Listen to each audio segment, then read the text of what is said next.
The police cruiser stopped so suddenly that people on the sidewalk turned to look.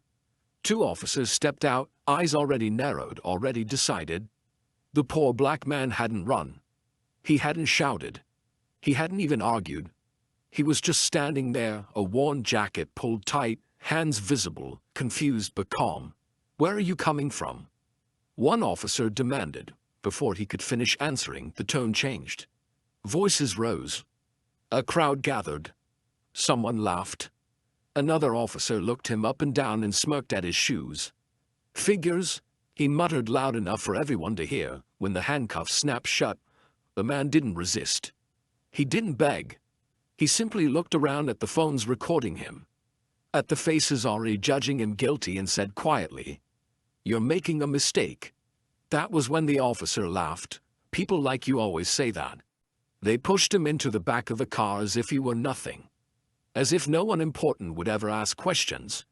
As if this arrest would disappear by morning. What none of them knew, what not a single officer, bystander or supervisor suspected, was that this case was already being watched, and the man they had just humiliated was not as powerless as he. Look, no one in that neighborhood knew much about the man the police had just arrested. They had seen him before, of course. He walked the same streets most evenings, always at the edges, never loud, never demanding space. He nodded when spoken to. He stepped aside when others passed. He blended into the background so completely that people stopped noticing him at all. His name was Caleb Turner. Caleb lived in a narrow rented room, above a closed-down barber shop. The ceiling leaked when it rained. The heater rattled in winter. He owned very little: 2 changes of clothes, a pair of worn shoes, a small notebook, and an old phone with a cracked screen. Every morning he left early and returned late, not because he had nowhere to go, but because being unseen had become a habit. To the world, Caleb looked like a man who had lost. To the system, he looked like a statistic waiting to be filed. What no one ever asked was why a man like Caleb never complained. Years earlier, he had learned that explanations did not protect you. Calm did not protect you. Respect did not protect you. Only power did, and power rarely announced itself. So Caleb stayed quiet. On the night of his arrest, he had been standing near a grocery store parking lot, waiting for a bus that was already late. He was not loitering. He was not blocking anyone. He was simply there. That was enough. It always was. When the police report was written later that evening, the truth disappeared quickly. The officers described him as agitated. They wrote that he failed to comply.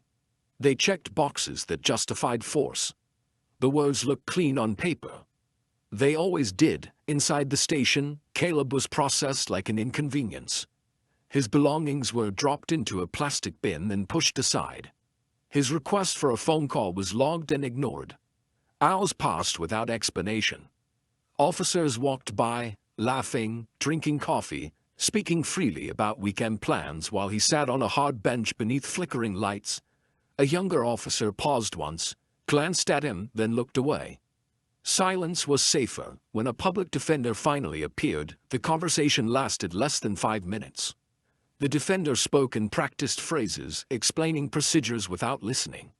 Caleb tried to say something about the location, about the witnesses, about the lies already forming, but the man was already standing. These cases move fast. The defender said, "Best advice? Don't make it harder on yourself." Caleb nodded. He always did. By morning, the arrest had been approved by Sergeant Donna Wilkes, a supervisor known for efficiency, not patience. She skimmed the file, trusted her officers, and signed off without asking why body camera footage was missing or why witness names were incomplete. There were too many cases, too little time, and too many men like Caleb passing through her station every week. To her, he was interchangeable. By midday, the story had already hardened into something official. A poor black man? Suspicious behavior. Officers responding appropriately. Nothing unusual. Nothing worth questioning, except something was being questioned, not loudly. Not publicly, quietly. In an office far from the station, A single request for information was submitted under a reference number few people recognized. It did not demand answers. It did not threaten consequences. It simply asked for updates daily, precise, unfiltered. The request came with authority. Back in the holding area, Caleb finally checked the time. He counted the hours not with anxiety, but with expectation. He had been here before, not this cell, not this station, but this moment. The moment when the system revealed itself through routine cruelty. The moment when people acted exactly as they always did. This was why he had come. When he was transferred to county lockup, the transport officer glanced at his file and shook his head. "You guys never learn," the man muttered, not unkindly. As if Caleb had personally chosen this outcome, Caleb said nothing. The next morning, during arraignment, the charges were read aloud with confidence. Disorderly conduct, resisting arrest, failure to obey a lawful order. Each word landed heavily in the quiet courtroom. The judge barely looked up. The prosecutor nodded along, already preparing the next case. To everyone present, it looked finished. What none of them realized was that the case had only just begun, because Caleb Turner was not here by accident, he was not unlucky, and he was not alone. As the system moved forward, comfortable in its assumptions, something invisible was already shifting behind it, slowly, deliberately, and without mercy. And soon, every decision made in that first careless hour would return, fully accounted for. The holding area smelled of old disinfectant and stale coffee. Caleb sat on a metal bench bolted to the wall, wrist still marked where the cuffs had been removed. The room was loud in careless ways, phones ringing, officers joking, boots crossing the floor without urgency. No one addressed him. No one explained anything. He existed there only as a body occupying space. An officer passed by, glanced at the bench, then spoke over him to another cop. Another one who thought tonight was his lucky night. They laughed. Caleb did not react. He had learned that reactions were invitations. Hours went by without acknowledgement. When he finally stood to ask about a phone call, an officer raised a finger without looking at him, as if quieting a child. "Sit," the man said. "You'll get your turn." Caleb sat. His request never made it into the log. At the processing desk, Officer Ryan Hawley typed slowly, deliberately mispronouncing Caleb's name as he read it aloud. Each mistake earned a smirk from the officers nearby. Hawley paused, leaned back in his chair, and studied Caleb the way people study something broken they have no intention of fixing. "No address worth listing," he said, loud enough for the room. "Figures." Caleb corrected him calmly. The address was accurate. Hawley ignored him and hit enter. The fingerprints were taken twice because the first scan didn't work. Each time, Hawley twisted Caleb's fingers harder than necessary, watching for a reaction. When none came, his annoyance grew. Power enjoyed resistance. Silence unsettled it. In the adjacent cell, a man shouted about his rights until officers dragged him away. The noise echoed briefly, then stopped. The room returned to routine. Caleb stared at the floor, counting tiles, measuring time by footsteps. When the inventory clerk arrived, she dumped Caleb's belongings onto the counter with a hollow clatter. Worn wallet, old phone, notebook. She flipped through the notebook casually, eyes scanning pages meant for no one else. "What's this?" she asked, tapping a line. "Notes," Caleb replied. She snorted and slid the notebook into a plastic bag. "You won't need it where you're going." No one explained where that was. By midnight, the station quieted, but the cruelty did not. It only became more casual. Officers spoke openly about cases they had rushed through, about reports they knew no one would challenge, about judges who never looked up. Caleb listened without appearing to listen. Patterns revealed themselves to those who stayed quiet long enough. When a junior officer approached with paperwork, his hands shook slightly. He read the charges aloud, stumbling over words he did not understand, reciting a story that did not match reality. Disorderly conduct, resisting, failure to comply. Each charge stacked neatly on the last, building a version of Caleb that had never existed. "This isn't what happened," Caleb said evenly. The officer hesitated, then lowered his voice. "You should stop talking." Caleb nodded. The officer left quickly, relieved. Around 2 in the morning, Sergeant Donna Wilkes arrived. Her presence shifted the air. Conversations straightened. Laughter dulled. She carried authority without warmth and efficiency without curiosity. She skimmed the arrest summary, pen already in hand, trusting the familiar names beneath the report. Body cam? She asked. Malfunctioned, Halle replied instantly. Wilkes did not look up. She signed. That single motion closed a door Caleb knew would be difficult to reopen. The report became official. The lie hardened. He was moved to a holding cell with 2 other men. One slept curled against the wall. The other stared at the ceiling, whispering prayers to no one in particular.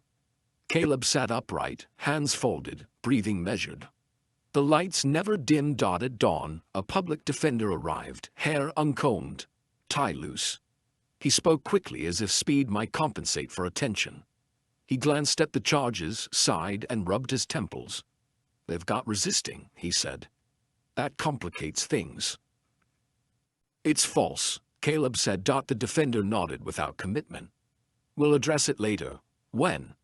Caleb asked. After arraignment, maybe. The man was already gathering his papers. Look, just stay calm. Judges don't like trouble. Caleb watched him leave. Calm had never been the problem. Transport came mid-morning. Shackles, chains, a bus with cracked seats and barred windows. As they drove, Caleb watched the city wake shops opening, people starting ordinary days.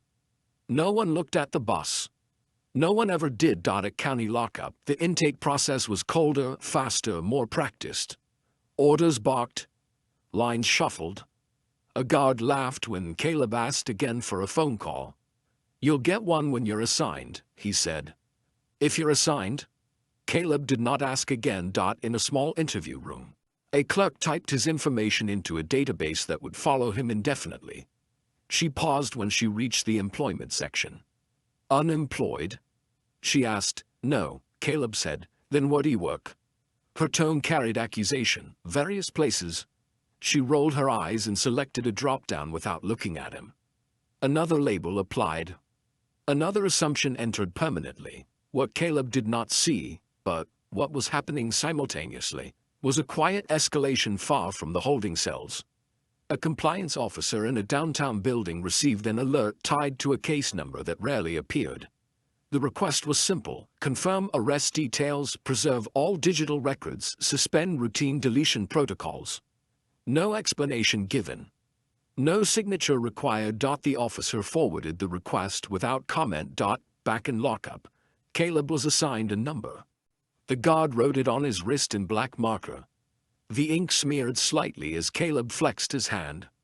A number replaced a name. It always did. That afternoon, Detective Marcus Bell reviewed new intakes. He had been in the department long enough to recognize patterns and long enough to distrust them. When he opened Caleb's file, something felt wrong. Not dramatic, not obvious, just inconsistent. Arrest location vague. Witnesses unnamed.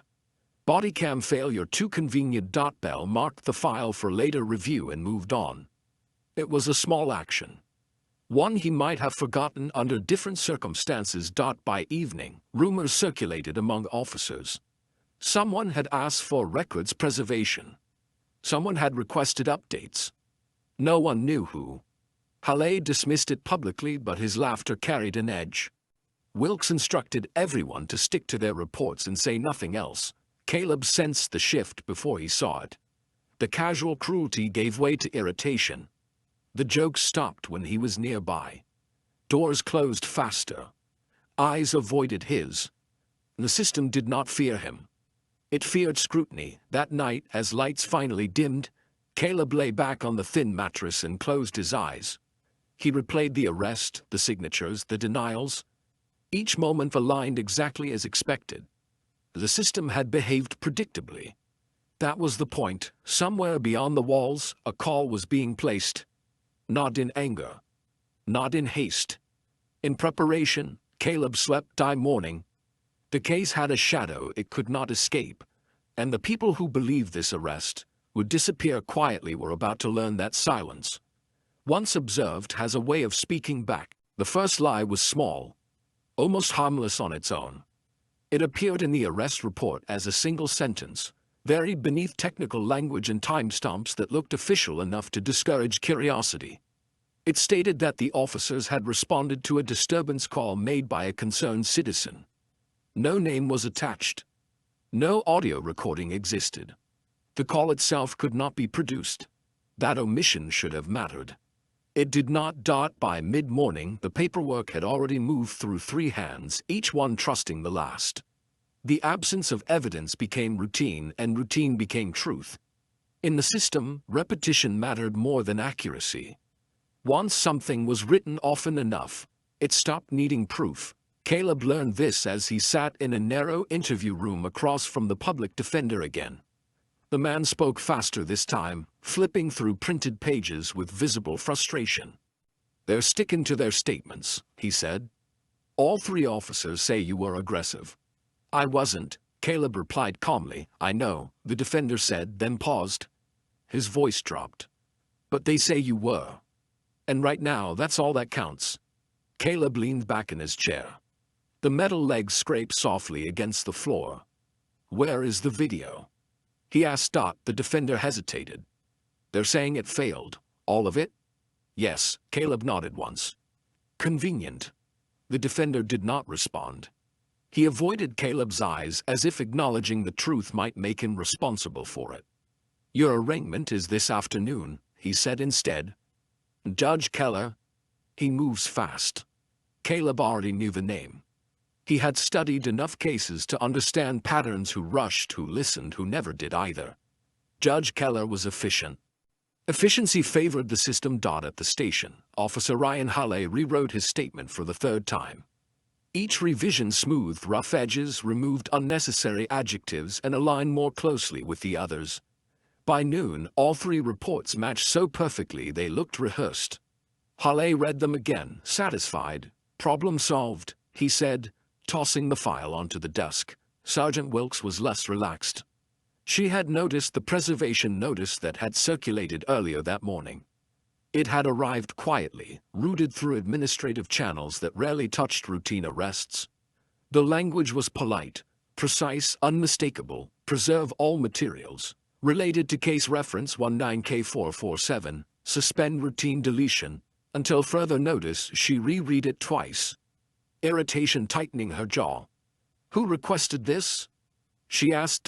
No one had an answer. At county lockup, Caleb waited for transport to the courthouse. Men around him talked nervously, speculating about sentences, bail amounts, deals they hoped for but did not expect. Caleb listened without participating. His stillness unsettled some of them. Others mistook it for defeat. When the transport van arrived, a guard read names off a clipboard. Caleb's number was called last. As he stood, the guard glanced at him again, frowning slightly. "You sure you're in the right group?" he asked. Caleb met his eyes. "I am." The courthouse was already crowded when they arrived.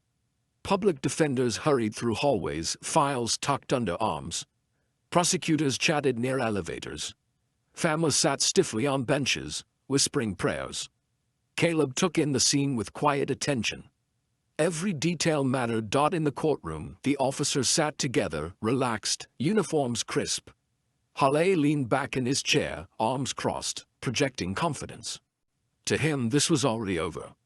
Poor defendants did not win. They barely slowed things down. When Caleb was brought in, shackled at the wrists and ankles, a few heads turned. Some looked away quickly. Others stared openly. The story was visible before a word was spoken. Judge Keller entered without ceremony and took his seat. He scanned the docket, already behind schedule. "Let's proceed," he said. The prosecutor stood and read the charges with practiced authority.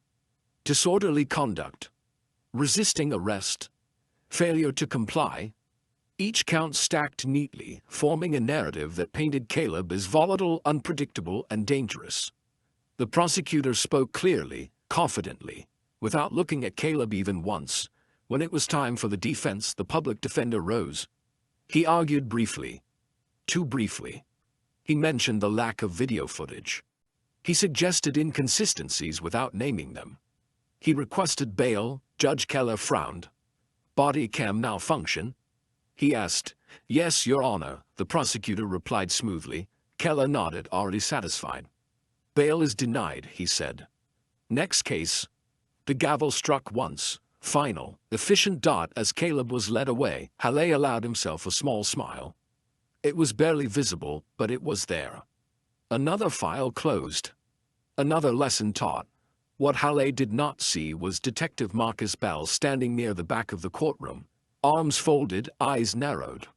Bell had not been assigned to the case. He had come on his own time, drawn by a discomfort he could not quite explain. He had reviewed the arrest reports earlier that morning and found them too perfect. The language mirrored itself. The timelines aligned unnaturally. Officers with different habits had suddenly written like the same person. Bell made a note on his phone and slipped it back into his pocket. He did not approach anyone. Not yet. That afternoon, the first request for supplemental documentation arrived at the station.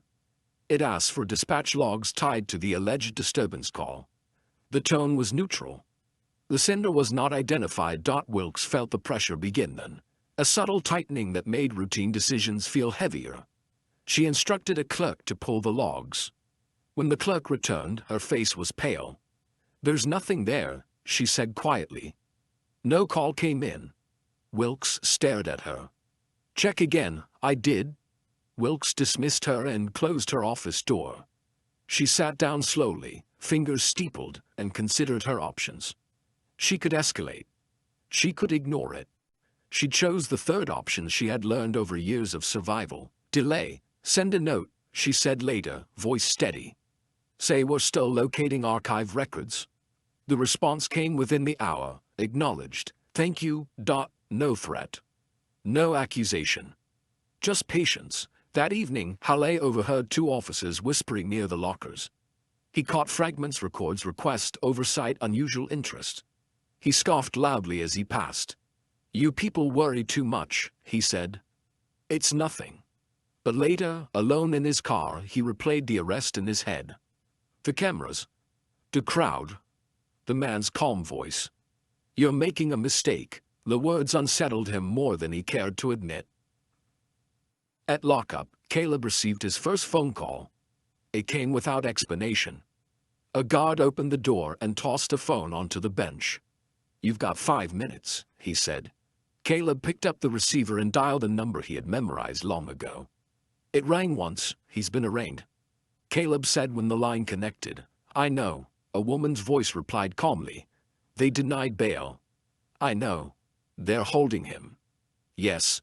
Caleb closed his eyes briefly. Proceed. The call ended. The next morning, the department received notice of an internal review. It was framed as routine. It cited no individuals.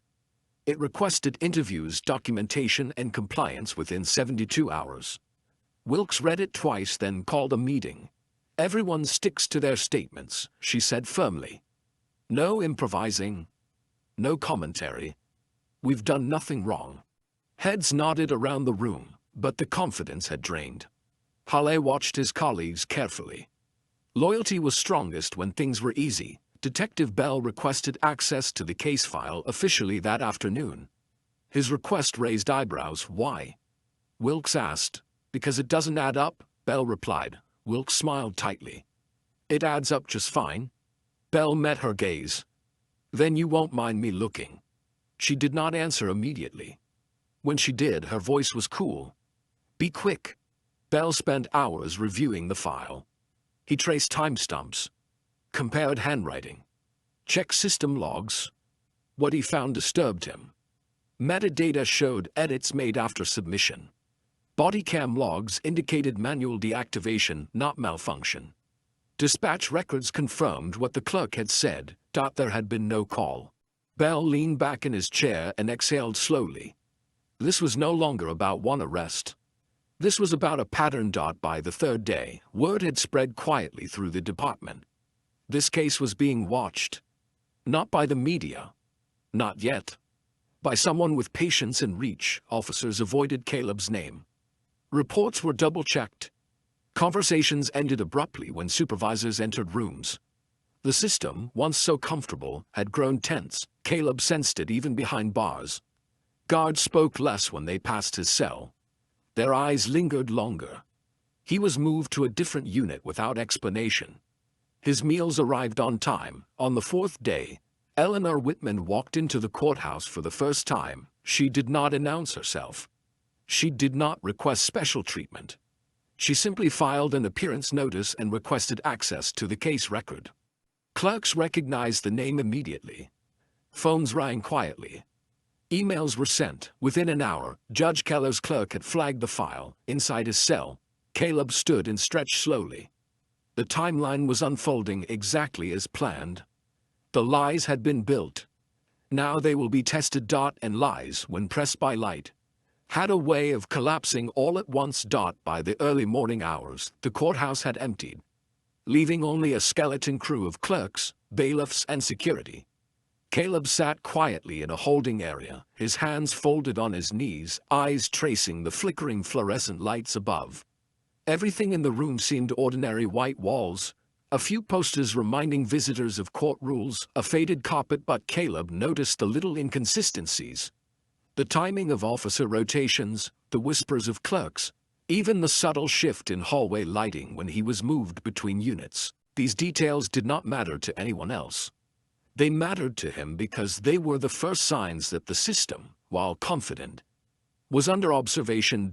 The officers began to sense something. Officer Ryan Halley entered the station later that morning with his usual swagger. But the confidence that normally accompanied it was starting to fray at the edges. Every glance over his shoulder, every whisper he caught seemed to carry scrutiny. The junior officers, too, sensed tension in the air. A request had circulated quietly through the administrative chain: preserve all records related to Caleb Turner. No sender was identified. No instructions beyond compliance. Yet the weight of unseen eyes hung over every action. Halley met Sergeant Wilkes at her office. She was reviewing the internal communications quietly, her hands clasped together, her lips pressed into a thin line. She looked up as he entered. "They're asking for updates again," she said without preamble. Hale's smirk faltered. "Just routine oversight, right?" Wilkes tilted her head, and the confidence in her tone was gone. "We've never had a case escalate like this. Keep everything documented. No deviations. No improvisation. If anyone asks, we stick to our statements." The two exchanged a tense look. The station, once familiar and safe, now felt like a stage where every misstep would be recorded and remembered. Caleb remains calm meanwhile. Caleb sat on the metal bench in lockup, listening to the distant echoes of voices in the corridor. Officers moved past him, whispering to each other in low tones, checking files, and occasionally glancing toward him. Caleb did not flinch. He had been preparing for this moment long before he stepped outside the grocery store that night. Every misstep, every insult, every casual act of cruelty had been anticipated. He closed his eyes briefly and replayed the incident in his mind: the public mocking of his shoes, the laughter at his appearance, the handcuffs snapping closed on his wrists. That humiliation, which officers had assumed would break him, had been deliberate. Calm had been his weapon. Observation his ally. Patience his shield. He knew that by now, the pressure he had been quietly exerting on the system was beginning to take effect. Officers were uneasy. Supervisors were nervous. Internal communications were shifting from routine compliance to a tense focus on oversight. And somewhere behind the scenes, someone with far greater power than the courthouse or the police department was watching. Internal pressure mounts. By mid-morning, the first cracks were visible. Sergeant Wilkes called a meeting with all the officers who had processed Caleb. Their desks were arranged in a tight semicircle around her office. The room was silent, heavy with anticipation. "Everything about this case is being reviewed," Wilkes said. "Every report, every statement, every recording. I expect total accuracy and adherence to your original accounts. Deviations will not be tolerated." Halley shifted uncomfortably. He had never seen Wilkes so serious, so controlled, so wary. A few junior officers exchanged glances, unsure if the warning was for them, for Halley, or for everyone. Caleb's arrest had been handled with casual cruelty, but the ripple effect was growing. Every false statement, every skipped procedure. Every act of negligence was about to be questioned in ways the officers had not anticipated. Eleanor Whitman enters. It was at this point that Eleanor Whitman, the powerful attorney who would later represent Caleb, formally entered the case. Her presence was quiet, deliberate, and calculated. She did not announce herself in the courtroom. She did not demand attention. She submitted her notice of appearance, and the clerks, recognizing her name immediately, responded with quiet efficiency. Her request was precise: full access to all case files, including dispatch logs, body camera footage or explanations for missing footage, and internal communications related to the arrest. The tone of the request was polite but firm. No threats, no grandstanding, just authority quietly asserted. By the time Eleanor had reviewed the initial files, she had already identified the inconsistencies that Marcus Bell had noticed earlier. The arrest reports were unnaturally uniform. Metadata showed edits made after submission. Bodycam logs indicated manual deactivation, not malfunction. Dispatch records confirmed that no disturbance call had ever been made. She made her plan in silence. Every move was calculated. The public narrative, the arrest, the charges, the courtroom presentation was a facade. The system's confidence would collapse only if pressured correctly, and Eleanor was patient. Officers began to worry. Back at the station, rumors began circulating quietly among officers. They spoke in whispers about unusual requests for documentation, about compliance reviews, and about a high-level observer who was apparently monitoring the case. No one knew the identity of the observer, but speculation fueled unease. Halle noticed that junior officers were double-checking their statements. Reports that would normally have been submitted quickly were now being reviewed repeatedly. Conversations ended abruptly when supervisors approached. The system, once comfortable and predictable, had become fragile. Wilkes called another meeting, emphasizing strict adherence to prior statements. Do not improvise. Do not speculate. Do not discuss this case outside official channels, she instructed. Her eyes betrayed tension she could not hide. For the first time in her career, she felt uncertain about control. Halle, seated at the back of the room, felt the weight of scrutiny. He had humiliated Caleb in public, had written falsified statements, and had laughed while officers and bystanders watched. And yet now he found himself uneasy, questioning whether the humiliation he had inflicted would be enough to protect him. Caleb's quiet power. Meanwhile, Caleb was moved to a different holding unit, away from the majority of the jail population. Meals arrived on time. Guards spoke less when passing by. There were subtle gestures of caution. Doors closed faster. Conversations ended abruptly. Caleb noticed everything, but he did not react. His calm and silence unnerved the officers more than anger ever could. By now, the first subtle indications of intervention had arrived.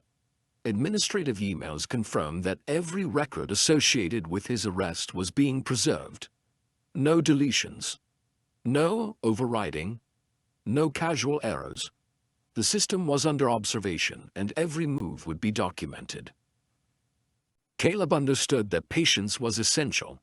Every officer who had acted with casual cruelty would eventually see the consequences of their actions. And those consequences were being orchestrated deliberately by someone who understood the system better than anyone within it. Detective Bell intensifies investigation. Detective Marcus Bell, though not officially assigned to the case, had spent the past 2 days reviewing files quietly. He noted every inconsistency, the timing discrepancies, the edits to reports, the missing calls, the body camera metadata. Bell requested official access, citing procedural review. When Wilkes questioned him, he remained calm. "Something doesn't add up," he said. "I want to ensure due process is followed." Wilkes agreed with visible reluctance. Bell's review was meticulous. He cross-checked reports, timestamps, and internal emails. Each piece of evidence contradicted the officer's statements. The more he looked, the clearer it became. The arrest was built on lies. And now the lies would begin to unravel, subtle. Hints of the billionaire. As Bell reviewed the records, a pattern emerged. A single point of contact and anonymous request for updates on the case had originated from a high-level administrative office. The request was precise, deliberate, and consistent. It had been ignored at first but now commanded attention. Bell could not identify the sender, but he knew that someone powerful was orchestrating oversight from afar. He noted the unusual thoroughness of the request. Every document preserved, every log archived, every officer statement examined. The implication was clear: someone with influence, reach, and patience was observing Caleb's case. Officers' anxiety builds back at the station. The officers began noticing anomalies. Junior staff were overly cautious. Supervisors asked questions they normally would have ignored.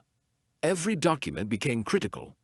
Even casual mistakes were corrected immediately. Halle felt the tension acutely. The casual power he had wielded in public was slipping.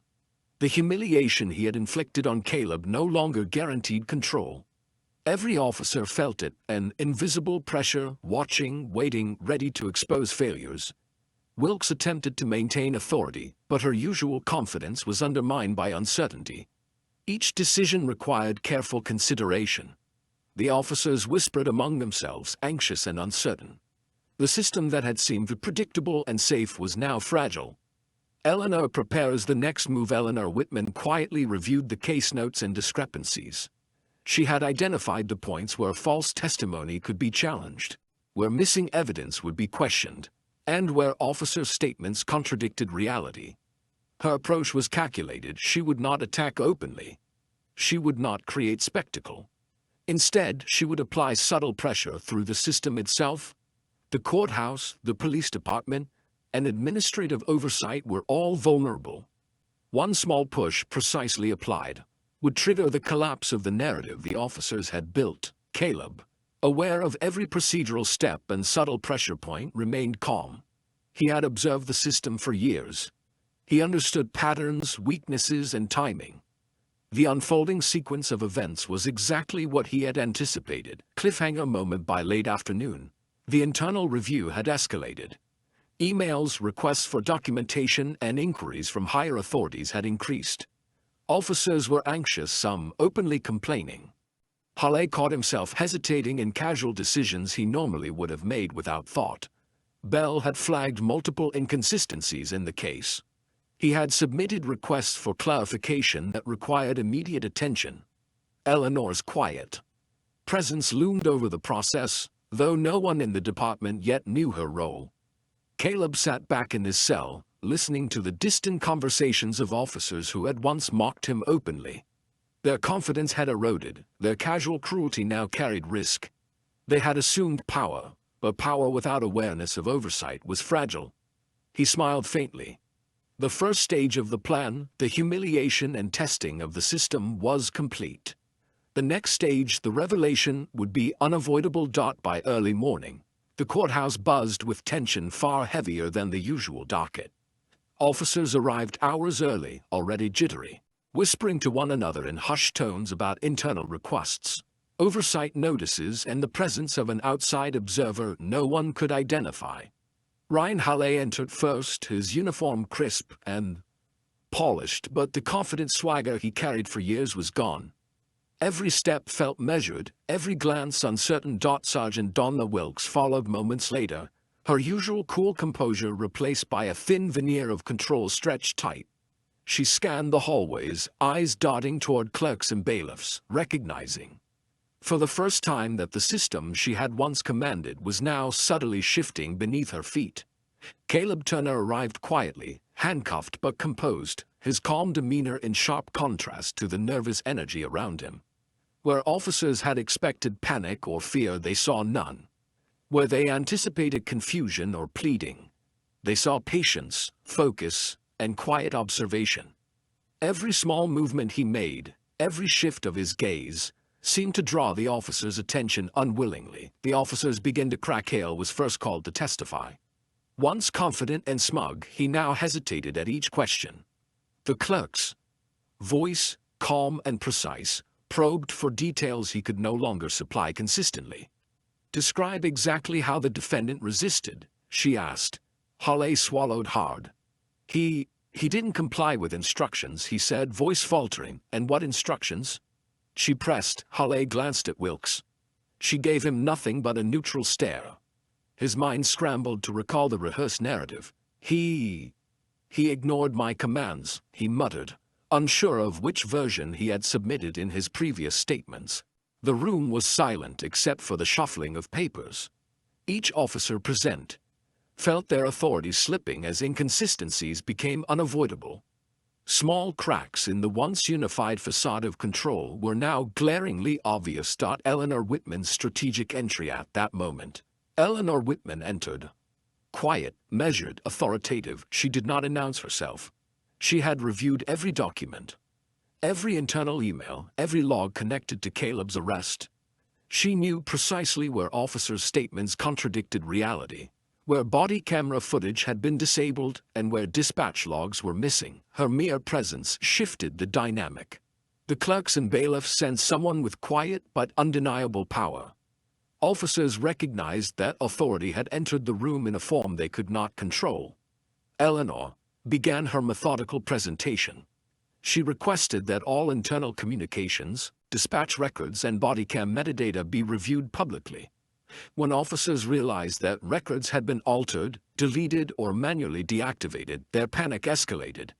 Each false statement, each skipped procedure, each act of casual cruelty was now illuminated under scrutiny that could not be ignored.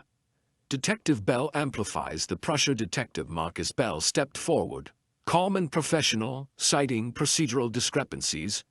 Your Honor, there are significant inconsistencies in officers' statements, missing dispatch logs and evidence, indicating manual tampering with body camera footage, he said. A full internal review is necessary before proceeding further. The courtroom froze. Hale's face turned ashen. Wilkes leaned back, jaw tight. Even the prosecutor, previously brimming with confidence, felt the weight of exposure. The inevitability of Caleb's humiliation had been reversed, and now the officers themselves were vulnerable. Caleb remained composed, silently observing the systematic collapse of the narrative built against him. Every false assumption, every act of oversight, every casual act of prejudice was now facing correction. Public humiliation and fear. By mid-morning, the courtroom was thick with tension. Officers whispered nervously to each other, uncertain how to proceed. Halle, once smug in his authority, now avoided eye contact entirely. Wilkes attempted to assert control but found her commands ignored, undermined by Eleanor's methodical scrutiny and Bell's pointed questions. Witnesses who had previously laughed at Caleb's public humiliation watched the courtroom proceedings with widening eyes. The tables had turned. Those who had once ridiculed him were now observing the unraveling of those who had acted with impunity.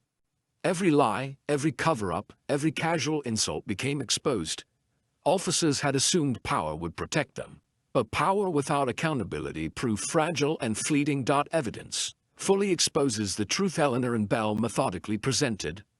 The evidence, inconsistencies in reports, missing footage, manual deactivation of body cameras, and absence of dispatch logs. Each revelation struck a blow against the officer's credibility. The courtroom witnessed the full scope of misconduct. Halle faltered repeatedly when asked to clarify points he had fabricated. Wilkes attempted to guide him, but the exposure was now unstoppable. Officers were sweating, their composed facades shattered. Every action they had taken to humiliate Caleb was now mirrored back upon them. Caleb remained composed.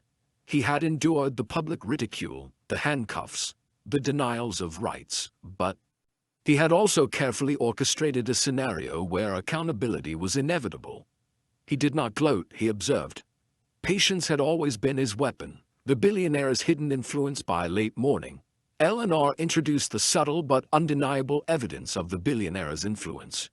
She presented documentation linking Caleb's philanthropic trust to oversight powers, showing that the case was under deliberate observation. No threats were issued, no names announced. Yet officers realized that someone beyond the courthouse and department hierarchy had been watching, evaluating, and preserving records. The realization struck Halle like a shockwave. He had assumed Caleb was powerless. He had assumed that casual cruelty could go unchecked. Now, they understood the man they mocked had the attention of someone untouchable. Someone whose influence could challenge the authority of every officer involved. Wilkes's attempts to regain control failed. Her carefully constructed chain of command crumbled under the weight of scrutiny. Every small decision she had made, once thought efficient, was now questionable and potentially damaging. Officers' panic peaks by early afternoon. Panic among the officers reached its peak. Hale's usual confidence had vanished entirely. Junior officers whispered fears of repercussions. Wilkes barked orders, but no one complied fully. The courtroom, once orderly, now felt chaotic. Though procedurally everything remained intact, the fear was not just of the courtroom but of exposure. Every officer who had taken part in falsifying reports, ignoring protocol, or mocking Caleb's appearance was now at risk of internal investigation, suspension, and public humiliation. Caleb remained calm, embodying quiet authority. His endurance and composure forced the officers into visible submission. Their panic was the natural result of the system finally reflecting back the cruelty and negligence they had inflicted upon him. The irreversible collapse by mid-afternoon. Internal Affairs had begun formally documenting officer misconduct. Reports flagged inconsistencies, fabricated testimony, and violations of procedure. Every false narrative created against Caleb was now under official review. Hale and Wilkes realized the depth of their exposure.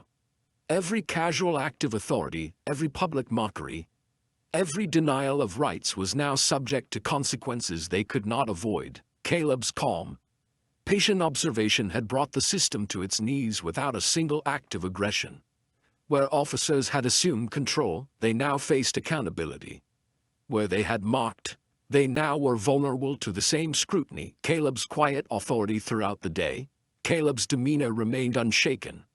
He had endured humiliation, neglect, and public ridicule. Yet his patience, composure, as strategic observation ensured the collapse of the false narrative. He spoke once in the courtroom, addressing the judge directly, "Your Honor, I have complied with all procedures and respected every instruction. The errors and falsehoods presented today reflect the choices of those responsible, not my own. The truth has only required patience to emerge." The courtroom, spectators, and even the officers recognized the authority in his voice. This was a man who had been powerless only in appearance. Yet he had orchestrated accountability without aggression, without vengeance, but with deliberate precision. Poetic humiliation for the officers as the day ended. Officers who had once mocked Caleb's shoes, clothes, and dignity were now under the same scrutiny they had denied him. Public records began to reflect their misconduct. Internal memos documented false reports and manipulated evidence. Colleagues and supervisors whispered behind closed doors. Hale's hands trembled slightly as he signed his statements. Wilkes's jaw remained tight. Junior officers whispered apologies to one another, aware of the cascading consequences of choices they had thought inconsequential. Caleb, escorted back to the holding unit, walked slowly, observing the officers' reactions. Their panic, fear, and humiliation were now fully public and inevitable. Where they had wielded power carelessly, they now faced exposure, regret, and the consequences of their own actions, setting the stage for resolution by evening. The courthouse and police department were in controlled chaos. Internal investigations were underway. Officers were suspended pending review. Every procedural error, false report, an act of humiliation was being examined. Caleb had endured public ridicule, false accusations, and systemic cruelty, but his composure and strategic observation had shifted the balance of power. Accountability had been forced upon those who had assumed authority. Without oversight. As he exited the courthouse under security, Caleb's calm demeanor remained unshaken. He had survived the system's cruelty, observed its weaknesses, and ensured justice was unavoidable. The stage was now set for the final act, the poetic justice and legacy that would ensure the lessons learned from this humiliation. Corruption and exposure would be permanent. The courtroom had emptied hours ago, but the echoes of the day's events lingered like a stubborn shadow. Caleb Turner walked calmly through the hallways, The click of his shoes against the polished floor, a quiet reminder that he had endured what no one had expected. The humiliation, the false charges, the casual cruelty inflicted by those entrusted with authority, all of it culminated in one undeniable truth: power without morality is fragile, and the meek are not always powerless. Outside, the late afternoon sun cast long shadows across the courthouse steps. Journalists had gathered, though the official press release was sparse. Word of the internal investigation had begun to leak. The officers, once smug in their authority, were now facing consequences that would ripple through their department and beyond. Caleb paused on the steps, inhaling deeply. The air was crisp, carrying the faint scent of the city, of people returning from work, of lives continuing even as his own had been tested and vindicated. He allowed himself a small, calm smile, not of triumph over others, but of satisfaction that truth had finally emerged. Officers faced the weight of their actions within hours of the day's proceedings. Internal Affairs had begun contacting officers individually.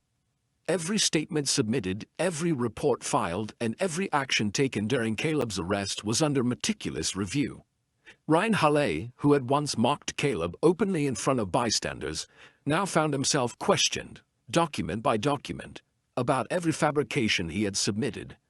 Each false claim, once a tool of control, now served as a record of his own misconduct. Sergeant Wilkes, the officer who had prided herself on maintaining control, faced scrutiny on every decision she had made.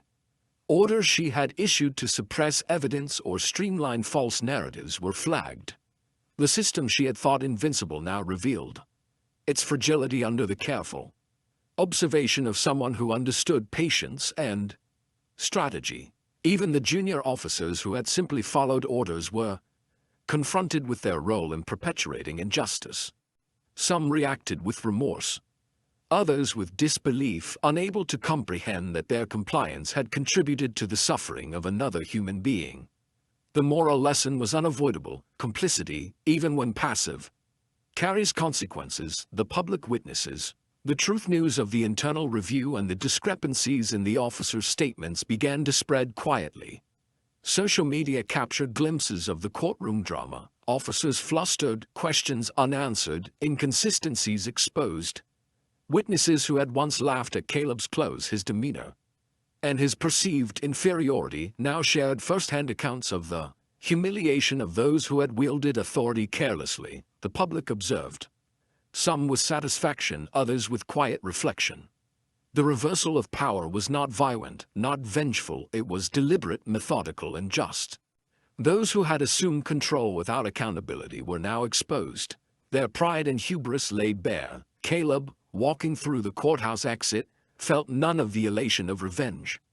Instead, he carried the quiet dignity of someone who had endured injustice and allowed the system to reveal itself. The lesson was clear: cruelty may be tolerated temporarily, but when patience, observation, and integrity align, justice inevitably finds its way. Eleanor Whitman's subtle victory behind the scenes. Eleanor Whitman had executed her strategy flawlessly. The billionaire's influence, though unseen publicly, had ensured that every procedural error, every omission, and every act of negligence was preserved and highlighted. Yet she had not interfered directly.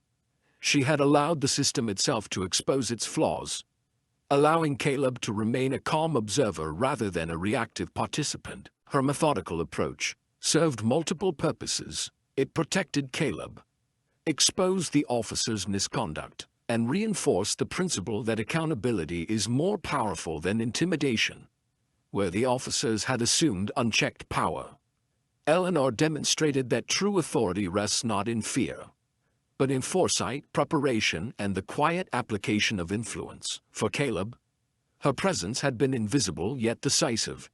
She represented the assurance that his patience and endurance would be validated, that those who mocked, humiliated, and abused him would face consequences without the need for him to lower himself to their level. A system tested and exposed. The events of the day had left an indelible mark on the courthouse and the police department. Procedures were being re-examined. Internal audits had been triggered.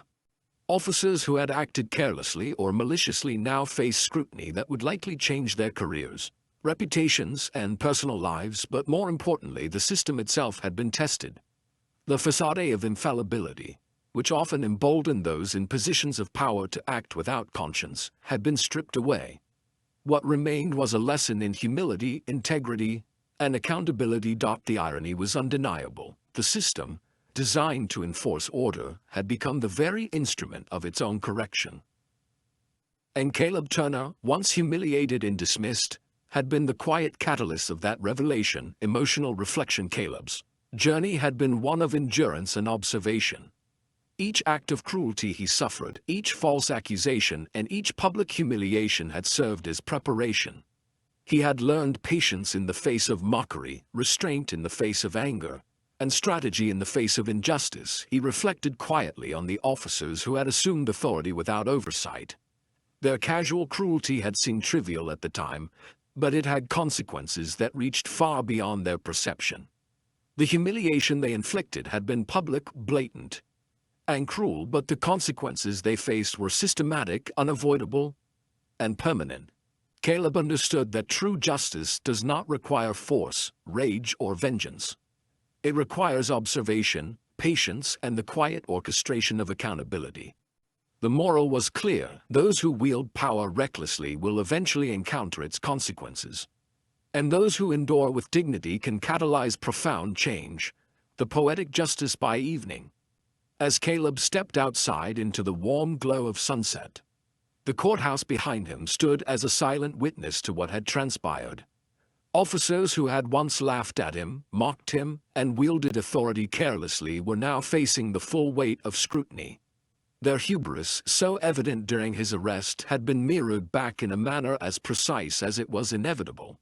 Caleb paused, observing the reactions of those around him.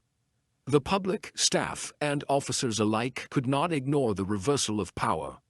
Those who had assumed dominance without accountability were now humbled. Every act of cruelty had returned, reflected in the consequences meticulously documented and revealed, yet subtle. Not a spectacle of vengeance, but a natural, inevitable outcome of integrity versus recklessness. Caleb's calm patience had transformed humiliation into a demonstration of justice, a lesson for those who had underestimated him, and the story for those who might witness such acts in the future. Reflection on morality and power. As he walked away from the courthouse, Caleb contemplated the broader lesson. Power, when exercised without morality, invites consequences. Authority, when misused, attracts scrutiny. Patience, when combined with observation and strategy, can transform vulnerability into influence. The officers who had mocked him, laughed at his shoes, questioned his worth, and denied him rights had been forced to confront themselves and the system they believed they controlled. Their humiliation was public in effect, though not in spectacle. Every procedural error, every false report, and every casual act of cruelty was preserved, documented, and now consequential. Caleb realized that the moral of the story extended beyond his personal experience. It was a reflection on society itself. Injustice can thrive temporarily, but patience, dignity, and strategic observation can catalyze accountability and expose wrongdoing. Legacy of the case. There. Events surrounding Caleb Turner's arrest and the subsequent unraveling of officer misconduct would leave a lasting legacy. Internal procedures would be revised, oversight mechanisms strengthened, and officers would learn that casual cruelty and abuse of authority carry consequences. For Caleb, the experience was transformative, but not for personal gain. His endurance and composure had revealed the fragility of unchecked power and the strength of patience and strategy. He had endured humiliation without lowering himself to the level of those who had mocked him, and in doing so, had catalyzed justice that was fair, inevitable, and lasting. The billionaire's unseen influence, channeled through Eleanor Whitman, had ensured that the system could correct itself without spectacle, demonstrating that true power lies in foresight, planning, and integrity rather than intimidation or wealth alone. Final emotional closure. As the day faded into evening, Caleb found himself walking down the courthouse steps, the city alive around him. He observed the officers, the staff, and the public, noting how the balance of power had shifted. Where humiliation had been inflicted upon him, it had been reflected back with precision, not cruelty. Where authority had been assumed, it had been tested and found wanting. Caleb's calm demeanor, his strategic patience, and his observant mind had transformed the events into a narrative of accountability and justice. He had proven that endurance, dignity, and careful observation can overcome falsehood, abuse, and systemic cruelty. The officers, humbled and exposed, would carry the lessons of this day for the rest of their careers. The public had witnessed the reversal of expectations, and Caleb, who had been mocked and belittled, walked away with quiet dignity, leaving a lasting mark on both the system and those who had assumed it could harm him without consequence. Moral reflection. In the end, the story of Caleb Turner is not simply about humiliation or revenge. It is about the power of patience, strategy, and integrity.